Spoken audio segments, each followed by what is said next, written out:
Student hello student, आज हम लोग पढ़ेंगे फिजिक्स अर्थात भौतिक विज्ञान। भौतिक विज्ञान में आपका नेक्स्ट टॉपिक है द्रव्यमान एवं भार। तो द्रव्यमान एवं भार के बारे में हम लोग पढ़ेंगे आज। बिना देरी किए हुए वीडियो को आगे बढ़ाते हैं। चलिए, आज के इस वीडियो में हम फिजिक्स का नेक्स्ट इंपॉर्टेंट अच्छे से समझेंगे। उदाहरण के साथ मैं आपको समझाऊंगा और इसके साथ हम पूरे टॉपिक को क्लियर करेंगे और लास्ट में प्रीवियस ईयर के क्वेश्चन भी कवर करेंगे, क्योंकि अलग अलग एग्जाम में इस टॉपिक से क्वेश्चन पूछा जाता है ना, सारे मैंने कवर किए हैं। पहले पूरी वीडियो को आप देखें और लास्ट में प्रीवियस ईयर क्वेश्चन जरूर अटेम्प्ट करें। तो चलिए बिना देरी के हुए चलिए वीडियो की शुरुआत करते हैं और सबसे पहले देखते हैं कि द्रव्यमान यानी कि मास कहाँ किसे जाता है। तो अक्सर आप द्रव्यमान और भार को एक ही चीज समझ लेते हैं, पर इनमें अंतर होता है। तो द्रव्यमान किसे कहा जाता है? तो द्रव्य के परिमाप को ही द्रव्यमान कहा जाता है। तो एक होता है द्रव और एक होता है द्रव्य। इनमें अंतर होता है। द्रव मतलब कि लिक्विड, जो लिक्विड होता है उसे द्रव कहते हैं। द्रव्य कोई पदार्थ जो कि स्थान घेरता हो वो द्रव्य होता है। तो द्रव्य के परिमाप को द्रव्यमान कहा जाता है। इस बात की जानकारी देता है कि जो पदार्थ है कितने कणों से बना है। सिंपल सी बात है कि कोई पदार्थ कितने कणों से मिलकर बना है वही उसका मान है, उसी को द्रव्यमान कहा जाता है। जैसे इस एग्जांपल से आप समझिए, ये बूंदी वाला लड्डू है। तो बूंदी वाला लड्डू मान लीजिए, ये वाला जो लड्डू है ये 5 ग्राम का है। तो 5 ग्राम क्या होगा? इसका द्रव्यमान होगा। 5 ग्राम ये द्रव्यमान है। और मान लीजिए ये 50 बूंदियों से मिलकर बना है। तो जो 50 बूंदियां हैं ये क्या है? ये द्रव्यों से मिलकर बना है। 50 बूंदियों से मिलकर बना है और इसका मान कितना है? तो 5 ग्राम है। देखिए एक बूंदी है, इसी प्रकार 50 बूंदियों से मिलकर ये बना है। तो पूरा का जो ये लड्डू है इसके पूरे मान को क्या कहा जाएगा? पूरे द्रव्य के मान को क्या कहा जाएगा? तो द्रव्यमान कहा जाएगा, जो कि 5 ग्राम का है। अब इस बूंदी वाले लड्डू को आप चाहे पृथ्वी पर रखो, चाहे चंद्रमा पर ले जाओ, चाहे अंतरिक्ष में ले जाओ, जब तक इसकी जो बूंदियां हैं वो 50 ही हैं, जो कि चेंज नहीं होंगी। अगर आप निकालोगे नहीं तो इसका द्रव्यमान बदलेगा नहीं। यानी कि हम कह सकते हैं कि द्रव्यमान कभी चेंज नहीं होता। चाहे किसी भी वस्तु का जो द्रव्यमान है वो पृथ्वी पर भी उतना ही रहेगा, अंतरिक्ष में ले जाओगे वहां पर भी उतना रहेगा, चंद्रमा पर, मंगल ग्रह, कहीं पर भी ले जाओ, उसका जो द्रव्यमान होगा ना वो चेंज नहीं होगा। भार चेंज हो सकता है, भार चेंज होता ही है, लेकिन द्रव्यमान चेंज नहीं होता। जैसे मैंने आपको समझाया कि जो बूंदी है ये 50 बूंदियों से, बूंदी वाला लड्डू है 50 बूंदियों से मिलकर बना है। इसे कहीं पर भी ले जाओ ये 50 बूंदियों से मिलकर बना रहेगा, चेंज तो होगा नहीं। ये होता है द्रव्यमान। द्रव्य का जो मान होता है, जो हम ग्राम में नाप ले रहे हैं, उसी को द्रव्यमान कहा जाएगा। तो किसी पिंड अथवा कण में उपस्थित पदार्थ की मात्रा, अमाउंट ऑफ मैटर, ही उस पिंड का द्रव्यमान कहा जाता है। जैसे मैंने आपको बूंदी वाले लड्डू से समझाया, जो अमाउंट ऑफ मैटर है ना, उसी के मान को द्रव्यमान कहा जाएगा। और जो द्रव्यमान होता है ये कभी बदलता नहीं है, कहीं पर भी ले जाओ बदलता नहीं है। Very very very important. और किसी पिंड का द्रव्यमान कभी भी शून्य भी नहीं हो सकता। तो ऐसा भी नहीं हो सकता कि किसी पिंड का जो द्रव्यमान है शून्य है। अब जैसे बूंदी वाला लड्डू है, या तो ये है या तो इसका मतलब मान है या तो नहीं है। वैसा तो नहीं हो सकता ना कि एक भी बूंदी वाला लड्डू मतलब एक भी बूंदी ना हो और आप इसे बूंदी वाला लड्डू कह दें, ऐसा तो हो ही नहीं सकता। तो द्रव्यमान कभी भी शून्य नहीं हो सकता। और जो द्रव्यमान है ये एक अदिश राशि है। तो अदिश राशि और सदिश राशि ये मैंने पहले पढ़ा दी हुई है। तो ट्रिक से आपको समझाया भी हुआ है कि 1 सेकंड में आप कैसे पता लगा लेंगे कि कोई राशि अदिश है या सदिश है। वो वीडियो आप देख लेना, नहीं तो ये वीडियो लंबी हो जाएगी। तो जो द्रव्यमान है ये एक अदिश राशि है, इसका एसआई मात्रक किलोग्राम है। तो जो भी द्रव्यमान होता है किसमें मापा जाता है? तो किलोग्राम में मापा जाता है। याद रखेगा, ये केजी में मापा जाता है।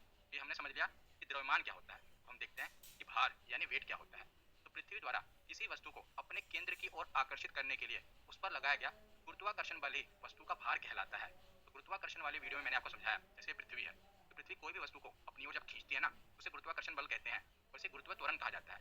जो पृथ्वी का गुरुत्व त्वरण है, जी का जो मान है वो 9.8 मीटर प्रति सेकंड स्क्वायर है। यानी कि जो पृथ्वी है ये कोई भी वस्तु है इसे इतनी 9.8 मीटर प्रति सेकंड स्क्वायर की स्पीड से अपनी ओर खींचती है। अभी तो कोई वस्तु है वो पृथ्वी पर आकर गिरती है। पृथ्वी का गुरुत्वीय त्वरण कितना है? 9.8 मीटर प्रति सेकंड स्क्वायर।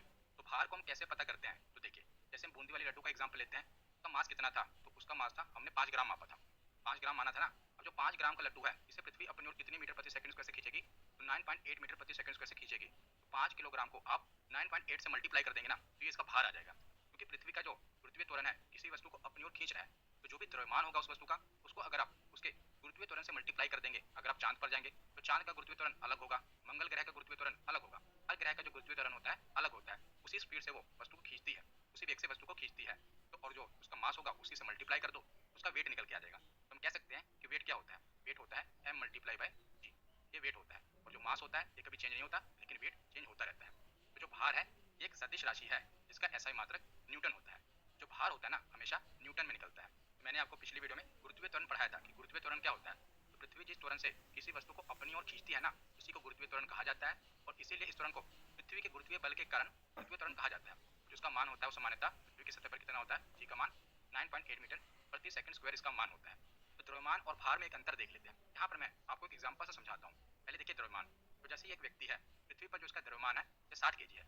अगर इसे हम अंतरिक्ष में लेकर चला जाएं, स्पेस में लेकर चला जाएं, तब भी इसका जो द्रव्यमान होगा वो 60 केजी ही रहेगा। और मान लीजिए इसी व्यक्ति को हम चांद पर लेकर चले गए, तो चांद पर भी इसका जो द्रव्यमान होगा वो 60 केजी ही होगा। यानी कि हम कह सकते हैं कि व्यक्ति का जो द्रव्यमान होता है या किसी भी वस्तु का जो द्रव्यमान है वो कहीं पर भी चले जाए, उसका द्रव्यमान चेंज नहीं होता है। तो यहीं पर आपको एग्जामिनर फंसाता है, क्योंकि वो अलग उदाहरण दे देगा और आपसे पूछ लेगा कि पृथ्वी पर अगर व्यक्ति का द्रव्यमान 60 kg है तो चंद्रमा पर कितना होगा। तो चंद्रमा पर भी सेम होगा, क्योंकि जो मास होता है, द्रव्यमान होता है, ये चेंज नहीं होता। अब आप देखिए भार, तो भार को आप देखेंगे कि वही व्यक्ति जिसका 60 kg द्रव्यमान है उसका भार कितना होगा। तो मैंने आपको बताया कि जो भार होता है ये न्यूटन में मापा जाता है, और जो पृथ्वी होती है वेट कैसे निकलता है, m मल्टीप्लाई बाय g। तो जो पृथ्वी का गुरुत्वीय त्वरण है वो कितना है, तो 9.8 मीटर प्रति सेकंड स्क्वायर। तो इसको आसान करने के लिए हम 10 मान लेते हैं, और अक्सर जो एग्जामिनर प्रश्न पूछता है ना वहाँ पर भी आप देखेंगे गुरुत्वीय त्वरण 10 ही लगाया जाता है, तो 10 इसको राउंड ऑफ कर देते हैं। तो देखिए अगर व्यक्ति का जो मास है वो 60 kg है तो पृथ्वी पर उसका भार कितना होगा, तो 60 को आप 10 से मल्टीप्लाई कर दो, कितना आएगा, जैसे न्यूटन आ जाएगा ना, क्योंकि जो वेट होता है वो क्या है, m मल्टीप्लाई जी। तो m कितना है, 60 किलोग्राम है, और g 10 मान लिया, तो 600 न्यूटन उसका भार हो गया। तो पृथ्वी पर उस व्यक्ति का भार 600 न्यूटन है। अब इसी व्यक्ति को अगर हम चांद पर ले जाएं तो चांद पर क्या है, देखिए चांद का जो गुरुत्वीय त्वरण है ना वो पृथ्वी के गुरुत्वीय त्वरण का 1/6 है। यानी कि अगर किसी व्यक्ति का जो भार है वो चांद पर, पृथ्वी पर 600 न्यूटन है, तो चांद पर कितना हो जाएगा, 1/6 हो जाएगा। 1/6 कितना आ गया, 100 न्यूटन। ऐसे एग्जाम में क्वेश्चन पूछे जाते हैं, बहुत बार पूछा गया है कि चांद पर जो जी का मान होता है ना, तो पृथ्वी पर जो जी का मान है उसका 1/6 है।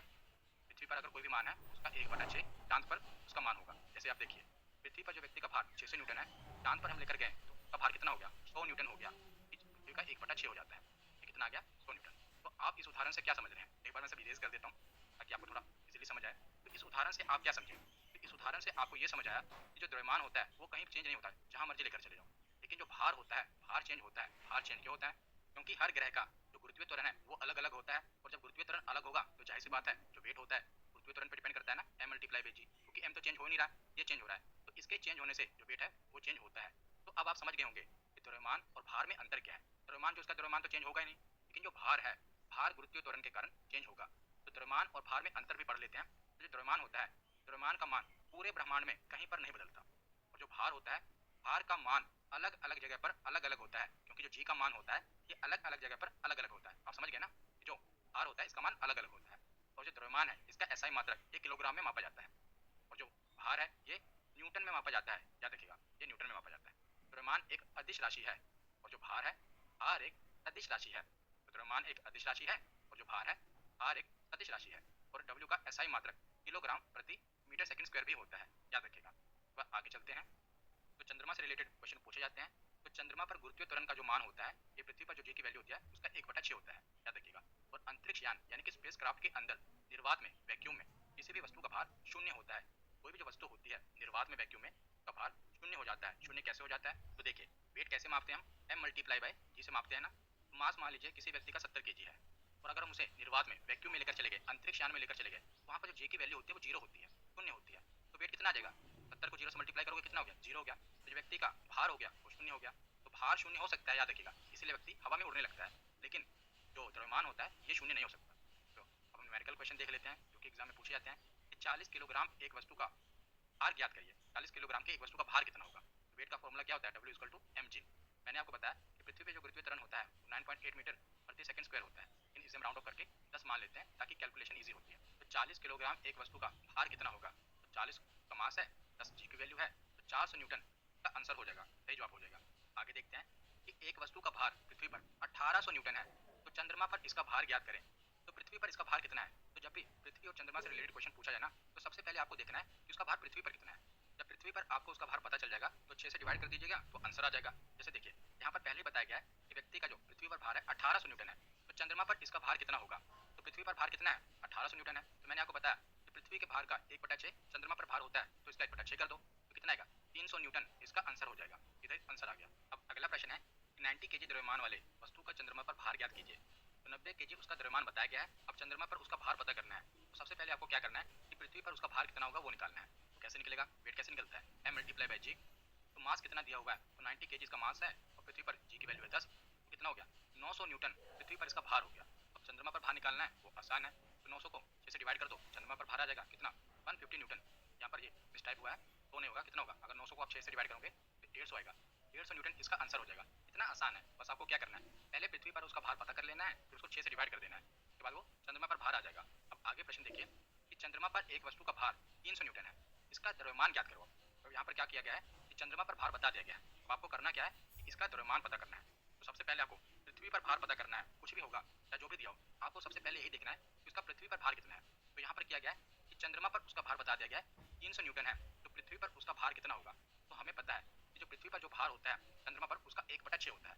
तो अगर हम चंद्रमा से पृथ्वी पर आए तो जाहिर सी बात है चंद्रमा का 6 गुना भार पृथ्वी पर होगा। आप ऐसे समझिए कि जैसे अगर पृथ्वी पर 600 न्यूटन भार है, पृथ्वी से अगर हम चंद्रमा पर जाएं तो इसका हम 1/6 करते हैं ना, तो यहाँ पर 100 न्यूटन चंद्रमा पर आ जाता है। तो अगर हम चंद्रमा से पृथ्वी पर जाएं तो क्या होगा, अगर यहाँ पर डिवाइड हुआ है यहाँ पर मल्टीप्लाई होगा। ये तो आपको पता ही है कि अगर हम पृथ्वी से चंद्रमा पर गए तो हमने डिवाइड किया तो 100 आया। तो अगर हम चंद्रमा से पृथ्वी पर जाएं तो मल्टीप्लाई होगा ना, 100 को 6 से मल्टीप्लाई करोगे तो 6 से न्यूटन आएगा। तो इसी प्रकार अगर चंद्रमा पर भार 300 न्यूटन है तो पृथ्वी पर भार कितना होगा, इसका 6 गुना होता है, तो 1800 न्यूटन पृथ्वी पर भार होगा। तो पृथ्वी पर हमको भार पता चल गया, लेकिन पता क्या करना है, हमें तो द्रव्यमान पता करना है। तो सीधा सीधा फॉर्मूला लगा लो, वेट का फॉर्मूला क्या होता है m मल्टीप्लाई बाई जी। तो हमें भार पता चल गया कितना है 1800, मास हमें पता करना है और ग्रेविटी हमें पता ही है पृथ्वी पर 10 है। तो 1800 डिवाइड कर दोगे 10 से इक्वल टू m आ जाएगा, 10 से डिवाइड कर दोगे 0 से 0 कट गया, कितना बचा 180, तो 180 kg इसका आंसर आ जाएगा। यानी कि जो वस्तु का द्रव्यमान होगा वो 180 kg होगा। ये जितने भी प्रश्न हैं मैंने सब अलग अलग टाइप के उठाए हैं, और ये रेलवे, एसएससी, टेट के जो एग्जाम होते हैं, यूपी पुलिस के जो एग्जाम होते हैं, सब ये पूछे गए हैं। बिहार में भी जो एग्जाम हुए हैं उनमें ये पूछा गया है कि ये जो क्वेश्चन है ये यूनिवर्सल है, हर जगह पूछे जाते हैं, हर एग्जाम में पूछे जाते हैं। आगे देखते हैं, तो अगला प्रश्न है कि पृथ्वी पर एक वस्तु का द्रव्यमान 50 kg है, अब चंद्रमा पर इसका भार पता करिए। तो पृथ्वी पर द्रव्यमान कितना है, तो 50 kg है, तो हमें सबसे पहले क्या करना है, पृथ्वी पर भार पता करना है। W equal to M G, M कितना दिया हुआ है 50 और जी बताइए आपको 10, टोटल 500 न्यूटन क्या हो गया, भार हो गया पृथ्वी पर। अब हमें चंद्रमा पर इसका भार पता करना है। जब पृथ्वी पर 500 है तो चंद्रमा पर इसको 6 से डिवाइड कर दो, ये इसका आंसर आ जाएगा 83.3। सीधे आपको पृथ्वी का पता करना है कि पृथ्वी पर भार कितना होगा, 6 से उसको डिवाइड कर देना है, सीधे ही वो आंसर आ जाएगा, मतलब कि चंद्रमा का भार आ जाएगा। अब आगे चलते हैं, तो अगला प्रश्न है कि अगर किसी वस्तु का जो भार है ये पृथ्वी की सतह पर 600 न्यूटन है, तो चंद्रमा की सतह पर उस वस्तु का द्रव्यमान कितना होगा। ये द्रव्यमान पूछा गया है, तो द्रव्यमान चाहे चंद्रमा की सतह पर हो चाहे पृथ्वी की सतह पर हो, द्रव्यमान तो चेंज होता ही नहीं है। तो हमें चंद्रमा की सतह पर क्या निकालना, हम पृथ्वी की सतह पर ही निकाल लेते हैं कि द्रव्यमान कितना है। जो पृथ्वी की सतह पर द्रव्यमान होगा वही चंद्रमा की सतह पर द्रव्यमान होगा। तो हमें दिया क्या गया है, हमें पृथ्वी पर इसका भार बताया गया कि 600 न्यूटन है। W वाला फॉर्मूला लगा लो, W equal to m multiply g. तो हमें भार पता है कि 600 न्यूटन है, m हमें पता करना है, और जी हमें पता है पृथ्वी पर कितना होता है, तो 10 होता है। तो अब क्या करोगे आप, 600 को 10 से डिवाइड कर दो, इक्वल टू m आ जाएगा। ये कितना हो गया, तो ये 60 kg इसका द्रव्यमान आ गया। अब आप सीधा क्या करोगे, ये टिक कर दोगे, और ये गलत हो जाएगा। आपको ये भी ध्यान देना है, जो द्रव्यमान होता है वो केजी पे मापा जाता है, उसकी जो इकाई है केजी है, और जो भार होता है वो न्यूटन में मापा जाता है। यहाँ पर पूछा क्या गया है, द्रव्यमान पूछा गया है। यहाँ पर आप देखेंगे कि 60 आया, आपने टिक कर दिया, यहीं पर गलत हो जाएगा। इसका आंसर होगा नोट, इनमें से कोई नहीं है। अगर यहाँ 60 kg दिया होता ना तब ये सही होता। ये मैंने स्पेशली ये क्वेश्चन इंक्लूड किया है क्योंकि यहाँ पर आप गलती करेंगे, आप सीधा 60 निकालेंगे और इस ऑप्शन को टिक कर देंगे, और आप ये नहीं देखेंगे कि आगे n है यानी न्यूटन है, और जो भार होता है वो न्यूटन में मापा जाता है। यहाँ पर पूछा क्या गया है, द्रव्यमान, द्रव्यमान न्यूटन में नहीं मापा जाता, द्रव्यमान केजी में मापा जाता है। तो इसका सही जवाब होगा ऑप्शन डी, इनमें से कोई नहीं है, ध्यान रखिएगा। अब आगे चलते हैं, अगला प्रश्न है कि अगर किसी वस्तु का भार पृथ्वी की सतह पर 60 न्यूटन है तो उस वस्तु का द्रव्यमान चंद्रमा पर क्या होगा। पृथ्वी पर उसका द्रव्यमान देख लेते हैं, चंद्रमा पर भी वही होगा। तो द्रव्यमान हम निकालेंगे कैसे, W equal to m multiply by g. आर पृथ्वी पर कितना दिया हुआ है, 60 न्यूटन दिया हुआ है, m हमें पता करना है, ये हमें पता ही होता है कि 10 है, तो 60 को 10 से डिवाइड कर दो, ये m की वैल्यू आ जाएगी, कितना हो गया 6। तो 6 क्या होगा, ये केजी होगा। देखिए यहाँ पर न्यूटन भी दिया हुआ है और केजी भी दिया हुआ है, और हमें द्रव्यमान पता करना है। तो द्रव्यमान आपको पता है में होता है, द्रव्यमान केजी में होता है, तो ऑप्शन डी इसका सही जवाब होगा। आर न्यूटन में होता है और द्रव्यमान केजी में होता है। तो यहाँ पर हमारा थियरी सेक्शन कंप्लीट होता है। अब हम प्रीवियस ईयर क्वेश्चन देखते हैं। तो पहला प्रश्न है कि द्रव्यमान क्या है, वस्तु की मात्रा है, वस्तु का आकार है, वस्तु की ऊंचाई है, या वस्तु का रंग है। आपको पता है कि द्रव्यमान क्या होता है, वस्तु की मात्रा होती है वही द्रव्यमान होता है, तो ऑप्शन ए इसका सही जवाब है। अगला प्रश्न है कि द्रव्यमान क्या है, तो फिर से वही क्वेश्चन रिपीट हो गया, ये अलग अलग एग्जाम में बहुत बार रिपीट हुआ है। आपको पता है क्या होता है द्रव्यमान, ये वस्तु की मात्रा होती है। अगला प्रश्न देखते हैं कि द्रव्यमान की एसआई इकाई क्या है। तो द्रव्यमान की एसआई इकाई क्या होती है, किलोग्राम में इसे मापा जाता है, तो ऑप्शन ए इसका सही जवाब होगा। अगला प्रश्न है कि यदि द्रव्यमान 10 किलोग्राम है और गुरुत्वाकर्षण 9.8 मीटर प्रति सेकंड स्क्वायर है, तो भार क्या होगा। भार कैसे निकालते हैं हम, W कैसे निकालते हैं, m मल्टीप्लाई बाई जी। तो हमें क्या बताया गया है, m बताया गया 10 है और g कितना बताया गया है 9.8 मीटर प्रति सेकंड स्क्वायर है, ये 98 इसका निकल के आ जाएगा, और 98 क्या होगा, तो 98 न्यूटन होगा। ये भार पूछा गया है, इसका सही जवाब क्या होगा, ऑप्शन बी का सही जवाब होगा। तो आगे चलते हैं और अगला प्रश्न देखते हैं। तो अगला प्रश्न है कि पृथ्वी की सतह पर किसी वस्तु का भार अगर 60 न्यूटन है तो चांद की सतह पर उसका भार कितना होगा। तो पृथ्वी की सतह पर उसका भार कितना है, 60 न्यूटन है, तो 60 न्यूटन पृथ्वी पर है, तो चांद पर कितना भार होगा हमें पता ही है, जितना पृथ्वी पर होता है उसको 6 से डिवाइड कर दो, ये चांद पर आ जाएगा। तो चांद पर भार कितना होगा, 10 न्यूटन होगा। तो इसका सही जवाब क्या होगा, इसका सही जवाब है ऑप्शन ए। अगला प्रश्न है कि द्रव्यमान का मापन किस इकाई में होता है। तो द्रव्यमान का मापन आप देखेंगे तो इस ऑप्शन के हिसाब से आप देखेंगे वैसे जो द्रव्यमान का मापन होता है वो किलोग्राम में होता है, लेकिन किलोग्राम की छोटी इकाई ग्राम है, तो ऑप्शन के हिसाब से ऑप्शन सी इसका सही जवाब होगा, यानी ग्राम में। जो द्रव्यमान का मापन किलोग्राम में होता है, लेकिन आपको पता है कि किलोग्राम किलोग्राम की छोटी इकाई ग्राम है, तो ऑप्शन के अकॉर्डिंग ऑप्शन सी का सही जवाब होगा। अब आगे चलते हैं, अगला प्रश्न देखते हैं कि जब हम चांद पर जाते हैं तो हमारा द्रव्यमान क्या होगा। तो चांद पर जाने पर हमारा द्रव्यमान क्या होगा, बढ़ेगा, घटेगा, समान रहेगा या अज्ञात रहेगा। तो आपको पता है कि हम कहीं पर भी चले जाएं पर हमारा द्रव्यमान कभी चेंज नहीं होता है, ये समान रहेगा। तो ऑप्शन सी इसका सही जवाब है। अगला प्रश्न है कि पृथ्वी पर एक आदमी का द्रव्यमान 72 किलोग्राम है, तो चंद्रमा पर उसका द्रव्यमान एनटीपीसी में पूछा गया था कितना होगा। तो अगर आप ध्यान से क्वेश्चन नहीं पढ़ेंगे तो आप क्या करेंगे कि 72 से आप सीधा 6 से डिवाइड कर देंगे और 12 आप निकाल देंगे। 12 ये ऑप्शन भी दिया हुआ है, लेकिन आप यहाँ पर देखिए क्या पूछा क्या गया है कि चंद्रमा पर उसका द्रव्यमान क्या होगा। यहाँ पर भी द्रव्यमान ही दिया हुआ है, तो द्रव्यमान कहीं पर भी चेंज नहीं होता है। तो पृथ्वी पर अगर आदमी का द्रव्यमान 72 किलोग्राम है तो चंद्रमा पर भी उसका द्रव्यमान कितना होगा, 72 किलोग्राम ही होगा। तो ऑप्शन डी इसका सही जवाब है। आगे चलते हैं और अगला प्रश्न देखते हैं। यदि चंद्रमा पर किसी वस्तु का भार 60 न्यूटन है तो पृथ्वी पर की सतह पर उस वस्तु का भार कितना होगा। तो चंद्रमा पर अगर किसी वस्तु का भार 60 न्यूटन है तो चंद्रमा से अगर हम पृथ्वी पर आए तो 6 गुना हो जाएगा, कितना, 60 को 6 से करोगे तो 360 न्यूटन। तो इसका सही जवाब क्या होगा, ऑप्शन सी इसका सही जवाब है। अगला प्रश्न है कि द्रव्यमान और भार के लिए सही संबंध क्या है। तो द्रव्यमान और भार के लिए सही संबंध क्या है, पहले बताया गया है। जो द्रव्यमान होता है, भार को अगर हम गुरुत्वाकर्षण से मल्टीप्लाई कर दें तो ये होगा, ये तो गलत है। आगे क्या है, जो भार है ये द्रव्यमान और गुरुत्वाकर्षण का गुणनफल है, ये सही है।